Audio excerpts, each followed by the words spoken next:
পাট ও বস্ত্র উপদেষ্টা ওই বশির উদ্দিনের পদত্যাগের দাবিতে ঐতিহ্যবাহী খালিশপুর জুট মিল গেট সম্মুখে এখনই একটি পথসভা অনুষ্ঠিত হবে। নেব আমরা, চালু করো, করতে হবে, দিতে হবে, দিতে হবে। এক হাও লড়াই করো, দুনিয়ার মজদুর, এক হাও লড়াই করো, তুলে নেব আমরা, চালু করো, করতে হবে, দিতে হবে, দিতে হবে। এক হাও লড়াই করো, তুলে নেব আমরা, মারো তালে তালে। এক হাও লড়াই করো, লড়াই করে বাঁচতে চাই, এই লড়াইয়ে জিততে হবে, চালু করো, করতে হবে, দিতে হবে, দিয়ে দাও। Direct action, direct action. সালে জুন মাসে খুনি শেখ হাসিনা এক অবৈধ নোটিশের মধ্যে দিয়ে 26টি পাটকল একযোগে বন্ধ করে দিয়েছে। সেই বন্ধ করার নীল নকশা প্রেসক্রিপশন আমাদের পার্শ্ববর্তী দেশ হিন্দুস্তানের প্রেসক্রিপশনে এই মিল বন্ধ হয়েছে। আপনারা কি কথা জানেন? সেই হিন্দুস্তানে আমাদের মিল বন্ধ হলো আর হিন্দুস্তানে মিল চালু হচ্ছে। আর আমরা এখানে লাখ লাখ শ্রমিকরা বেকার জীবনযাপন করছি। সেমতো অবস্থায় শেখ হাসিনা পলানোর পর আমাদের শ্রমিকের মধ্যে আশার আলো জেগেছে যে এই অন্তর্বর্তীকালীন সরকার মিল চালু করবে। সে ধরনের কথাবার্তা হয়েছিল, কিন্তু উপদেষ্টা সাখাওয়াত সাহেব একটা উদ্যোগ গ্রহণ করেছিল, কিন্তু তাকে সরিয়ে দিয়ে ভারতের দালাল শেখ হাসিনার দালাল বশির উদ্দিনকে পাট উপদেষ্টা বানাবার কারণে আমাদের সেই আশা আকাঙ্ক্ষায় আবার ধূলিসাৎ হতে যাচ্ছে। সে দৃষ্টিতাপূর্ণ বক্তব্য দিয়েছে পিপুলসে যে তারা সরকারিভাবে পাট কল চালানো সম্ভব নয়। তার এই বক্তব্যের তীব্র প্রতিবাদ এবং নিন্দা আমরা জানাচ্ছি। সাথে সাথে বশির উদ্দিন সাহেবকে পাট উপদেষ্টা পদ থেকে সরাবার জন্য উদারত আহ্বান জানাচ্ছি। আর আমাদের দাবি হলো রাষ্ট্রায়ত্ত পাটকল রাষ্ট্রীয়ভাবে চালু করতে হবে আর পিপুলস দৌলতপুর সহ 5টি জুট মিলের সকল বকেয়া পরিশোধ করতে হবে। আমাদের একটা নতুন দাবি, এই আকিজ গ্রুপের সকল পণ্য বয়কট করব আমরা। বশির উদ্দিনের দুই গালে, বশির উদ্দিনের দুই গালে অনতিবিলম্বে বশির উদ্দিন পদত্যাগ করতে হবে। বশির উদ্দিন পদত্যাগের তারা আজ থেকে 4.5 বছর আগে বলেছিল পাটকলগুলোকে তারা 3 মাসের জন্য বন্ধ করবে। এই 3 মাসে তারা পাটকলগুলোকে আধুনিকায়ন করবে, তারপরে উৎপাদন বাড়িয়ে দিবে, যার জন্য তারা পাটকলগুলো বন্ধ করছে এবং 3 মাসের জন্য ইজারা দান করছে। এই পাটকলগুলো আজ পর্যন্ত চালু হয়নি, ইজারা তাদের আর শেষ হয় না। দেশে ইজারা, দেশের বাইরের লোকের কাছে ইজারা, অথচ দেশের মানুষগুলো না খেয়ে মরছে, এই নিয়ে কারো কোনো টেনশন নাই। এর মধ্যে আবার বশির সাহেব এসে বলে গেলেন শ্রমিকদের যেই বকেয়া আছে তার প্রদান করা হবে না, শ্রমিকদের বাকি বকেয়া তারা আর প্রদান করবে না। এই ধরনের ফালতু, এই ধরনের বিভ্রান্তকর বক্তব্য যখন তারা দেয়, তখন সেইখানে একটা মানুষ বলে না যে আপনি কোন সাহসে, আপনি কোন সিস্টেমে, কিভাবে মানুষের শ্রমিকের বকেয়া না দেওয়ার কথা বলতে পারেন। খুলনার কথা, খালিশপুরের কথা আমরা জেনেছি সেই পাঠ্য বই থেকে। আমরা যত বড় হয়েছি এই খুলনার শিল্পনগরী, তত মৃত্যুপুরীর দিকে এগিয়েছে আমাদের রাজনৈতিক নেতাদের অদূরদর্শিতার কারণে। আমি ছোটবেলা থেকে যাদের শাসন দেখেছি, বাংলাদেশ আওয়ামী লীগ, আমি দেখেছি তাদের নির্মমতা। যখন খালিশপুরে আমাদের শ্রমিক ভাইয়েরা সকলে একত্রে এখানে অনশন পালন করেছে, আমরণ অনশন, আমি দেখেছি সেখানে আমাদের আব্দুস সাত্তার ভাই অনশনরত অবস্থায় মারা গিয়েছিলেন। অথচ এই রাষ্ট্রের একজনেরও টনক তখন নড়েনি। এই রাষ্ট্র আব্দুল সত্তারের মতো বহু শ্রমিকের পেটে লাথি মেরেছে, বহু শ্রমিককে আমরণ অনশনে পতিত করে তাদেরকে হত্যা করেছে। অথচ কারোর একটি টনক নড়েনি, বরং এই মিলগুলোকে বন্ধ করে এইখানকার কাঁচামাল পার্শ্ববর্তী দেশ বাংলাদেশ আওয়ামী লীগের যারা রক্ষক এবং তাদেরকে যারা শেল্টার দিচ্ছে সেই ভারতের মিল কারখানায় কিন্তু আমাদের সেই কাঁচামালগুলো নিয়ে কিন্তু সেখানে ইন্ডাস্ট্রি গড়ে উঠছে। পরবর্তীতে আমরা দেখতে পাই যখন সরকারের পরিবর্তনটি ঘটেছে, যখন একটি নতুন সরকার এসেছে, আমরা যারা জুলাই আগস্টের গণ অভ্যুত্থানের সাথে কোনো না কোনোভাবে মাঠ পর্যায়ে সক্রিয়ভাবে আমরা জড়িত ছিলাম, আমাদের একটি আশাবাদ ছিল এখানের যে শ্রমিকদের যে দুর্দশা এবং এখানকার আমাদের মিল কারখানাগুলোর যে বেহাল দশা, সেখানে এই নতুন সরকার যাদেরকে আমরা মনে করতাম যে আমাদের দাবি দেওয়া, আমাদের যে চাহিদা, সে চাহিদা অনুযায়ী যারা কাজ করবে, জনগণের চাহিদা অনুযায়ী, তারা সেই কাজটি করতে ব্যর্থ হয়েছে। বরং বর্তমানে আমরা দেখেছি বর্তমান বস্ত্র এবং পাট মন্ত্রী বশির সাহেব কিন্তু আবারও সেই পুরাতন আওয়ামী স্টাইলে কথা বলেছে। নতুন লুটেরা যারা রয়েছে এরা প্রত্যেকে কিন্তু পুরাতন যারা লুটেরা রয়েছে তাদের সাথে হাত মিলিয়েছে।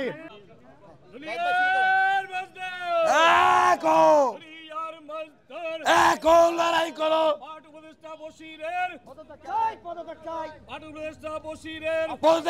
পদত্যাগ চাই।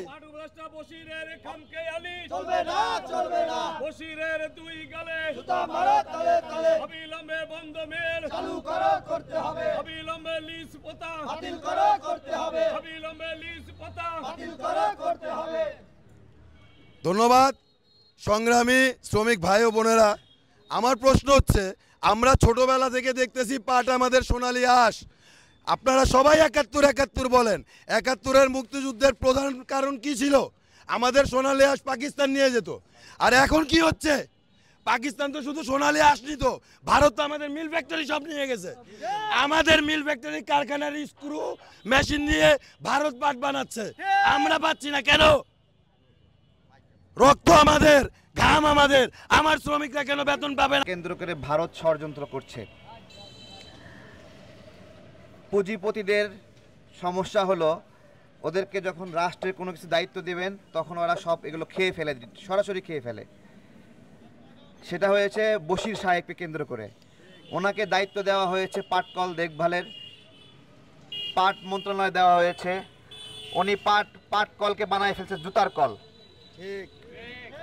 পাটকলকে জুতার কল বানায় ফেলছে আকিস গ্রুপ, বশির সাহেব।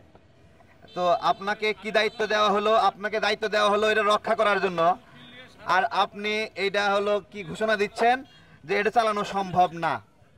তো যেহেতু আপনার মন্ত্রণালয় হলো পাট মন্ত্রণালয়, এবং যেহেতু আপনি মনে করেন যে এইটা চালানো সম্ভব না, সেহেতু আপনি পদত্যাগ করেন। আপনি যেহেতু মনে করছেন এই পাটকল চালানো সম্ভব না, তাহলে দায়িত্ব নিয়েছেন কেন? মানে সিস্টেমে সব পাটকলকে জুতা কল বানাবেন এই জন্য। হ্যাঁ, আমরা নিন্দা জানাই। আওয়ামী লীগ সরকারের সময়ে ২৬টি পাটকল বন্ধ করা হয়েছিল। শেখ হাসিনা একটা বক্তব্য দিয়েছিল, বক্তব্যটা হলো এরকম যে সে মিল কারখানা চালু করে আর বিএনপি বন্ধ করে। তো এই বক্তব্যের ৬ মাস পর থেকেই পাটকলগুলো বন্ধ হওয়া শুরু হলো। একে ২৬টি ২৫টি পাটকল বন্ধ হলো। শুধু পাটকল না, আমাদের আরেকটা শিল্প চিনিকল, আমাদের উত্তরবঙ্গে চিনি কলগুলো আছে, সমস্ত চিনি কল বন্ধ করে দিয়ে আমাদের ৫৫ টাকা ৬০ টাকার চিনি সেটা ১৪০ টাকা, ১৫০ টাকা, ১২০ টাকা এরকম করে খাওয়ালো। খুব কত সুন্দর সিস্টেম দেখেন। তো আমার প্রশ্ন যেটা, যেই শিল্প আমি পারছি না সেটা ভারত কীভাবে পারে, তাই না? আমার এখানে বন্ধ হচ্ছে, এখানের কাঁচামাল নিয়ে ভারত ওখানে কিভাবে করছে?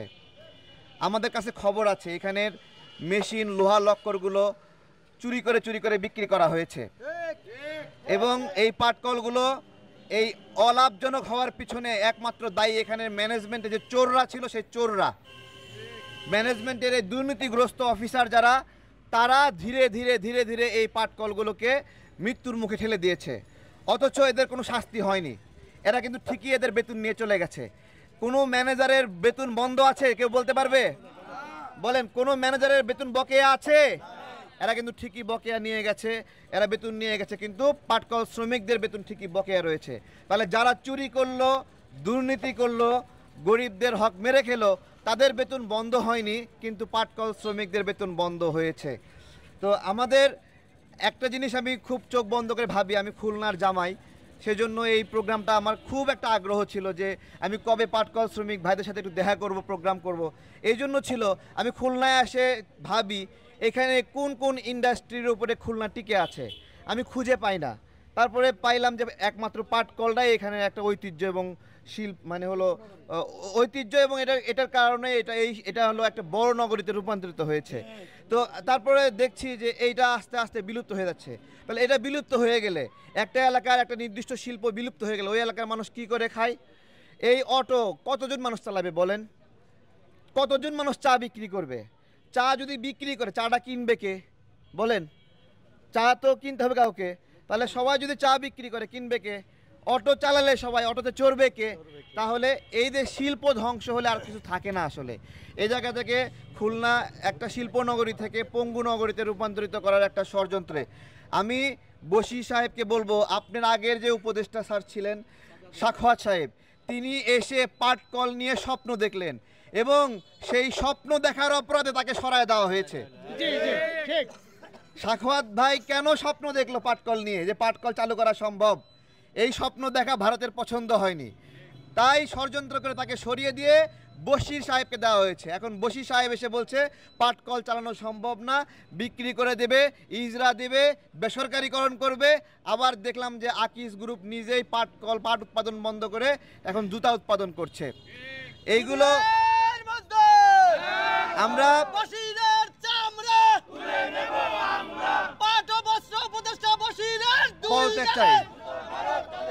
আমি আর কথা লম্বা করব না। আমাদের বড় ভাই এখানে আছে, দিন ভাই, দিন মোহাম্মদ ভাইকে আজকে প্রোগ্রামের সমাপনী বক্তব্য রাখার অনুরোধ করব। সেই সাথে এখানে পাটকল শ্রমিক যারা আছেন, তাদের সন্তানরা আছেন, আপনারা খুব জোরের সাথে, এটা এমন হয়নি। আমি একটু মনে করে দেই, আমাদের একজন উপদেষ্টা আছে, উপদেষ্টার নাম পলিথিন উপদেষ্টা, ঠিক আছে? মানে উনি এসে পলিথিনের পিছনে লেগেছেন। আমার খুব ভালো লেগেছে যে পলিথিনের উপর লেগেছেন, পলিথিন নিষিদ্ধ করলো বা এটা করলো। আমার কথা হলো, পলিথিন নিষিদ্ধ করলে পাট জেগে উঠবে, তাই না? তাহলে ওইদিকে পলিথিন নিষিদ্ধ ঘোষণা আসে, এইদিকে পাটকল বন্ধের ঘোষণা আসে কেন? মানে আসলে বিষয়টা কি হচ্ছে? এই অবস্থান কর্মসূচির আজকের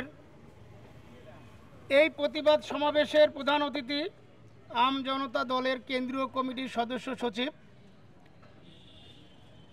বৈষম্য বিরোধী ছাত্র আন্দোলনে তার ভূমিকা আপনারা সবাই দেখেছেন, সেই তারেক ভাই উপস্থিত আছেন। আমাদের পাট শ্রমিক দলের কেন্দ্রীয় কমিটির সাংগঠনিক সম্পাদক শ্রেষ্ঠপদ ছোট ভাই শমশের আলম উপস্থিত আছেন।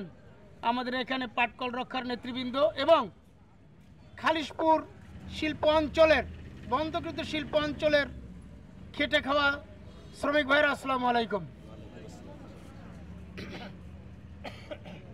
একদিনে এক নোটিশে 26টি মিল বন্ধ হওয়ার পরে আন্দোলন সংগ্রাম আজকের দিন পর্যন্ত অব্যাহত।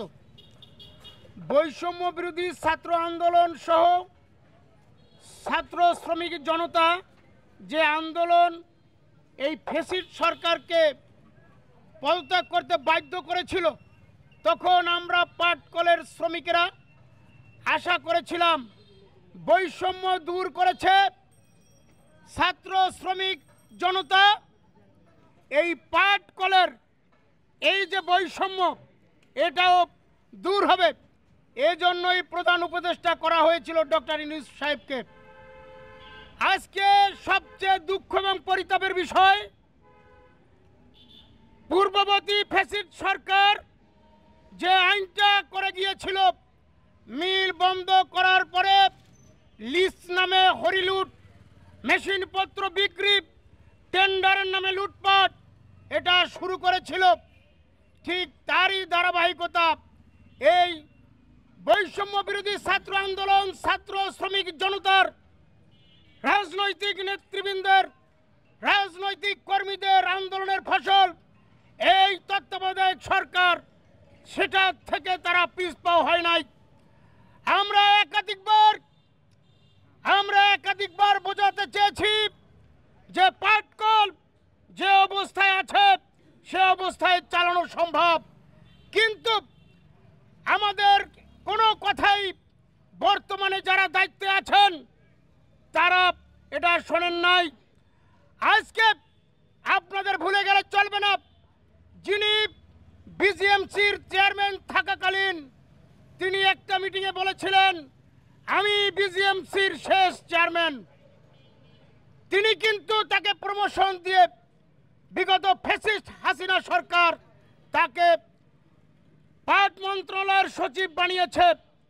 তিনি কিন্তু এখনো বেঁচে আছেন, তার জীবনের শেষ বিন্দু রক্ত থাকতেও সে কোনোদিন এই পাটকল চালু করতে দেবে না।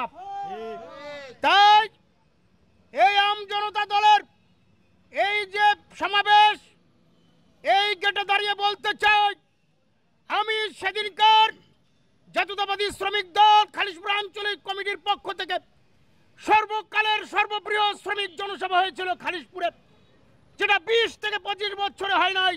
সেখানেও বলেছিলাম অনতিবিলম্বে এই কুলাঙ্গার এই পাট সচিব আব্দুর রউফের পদত্যাগ করতে হবে, তাকে পদত্যাগে বাধ্য করতে হবে। আজকে যে উপদেষ্টা আছে তিনি হলো বেসরকারি যত পাটকল আছে তার মালিক সে কোনোদিন চাইবে না রাষ্ট্রীয় ব্যবস্থাপনায় এই পাটকলগুলো চালু হোক। কিন্তু একে পুনরায় এই যে শওকত সাহেবকে সরিয়ে দিয়ে তাকে পাট উপদেষ্টা করা হয়েছে। উপদেষ্টা কত বড় কুলাঙ্গার, ও গোর এত বড় সাহস, খালিশপুর শিল্প অঞ্চলে এসে ও বলে কোনো শ্রমিকের পাওনা নাই, মিল রাষ্ট্রীয়ভাবে চালুর কোনো সুযোগ নাই। আমি তাকে বলতে চাই আজকে 5টা মিল খালিশপুর, দৌলতপুর, জাতীয়, কর্ণফুলী, এই 5টা মিলের শ্রমিকরা 284 কোটি টাকা পাবে। আপনি কি করে বলেন কোনো শ্রমিকের পাওনা নাই? আপনার দপ্তরে একাধিকবার বলা হয়েছে। আজকে আম জনতা দলের এই সমাবেশ থেকে বলতে চাই অনতিবিলম্বে এই কুলাঙ্গার দুষ্কৃতকারী ফ্যাসিস্ট আওয়ামী লীগের দোসর এই বশিরের পদত্যাগ করতে হবে।